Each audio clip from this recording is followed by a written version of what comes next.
अस्सलाम वालेकुम नाज़रीन, मेरा टीवी न्यूज़ में बहली कार आवाया सायरा सुमरो आवाया बिरिया गुल सबका वरी का नजर हेडलाइन ते।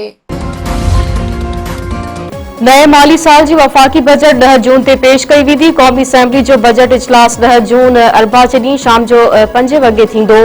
वज़ीर आज़म शहबाज शरीफ़ क़ौमी इक़्तिसादी काउंसिल जो इजलास 8 जून ते तलब करे वरितो।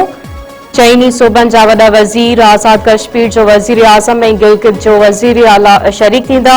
इजलास में नए माली साल जी बजट तजवीज़नि ते गौर वीचार कयो वेंदो। बजट ते पीपुल्स पार्टी ऐं हुकूमत जी हाणे ऐं सीनियर क़यादत विच में ॻाल्हि ॿोल थींदी। पीपी चेयरमैन बिलावल भुट्टो ज़रदारी सां नायब वज़ीर आज़म इसाक डार मुलाक़ात कंदो।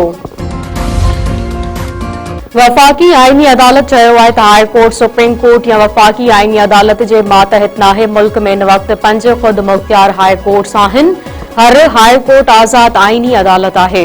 वफ़ाक़ी आईनी अदालत पंहिंजे फ़ैसिले में वधीक चयो आहे त हाई कोर्ट जा फ़ैसिला सुप्रीम कोर्ट में चैलेंज थी सघनि था।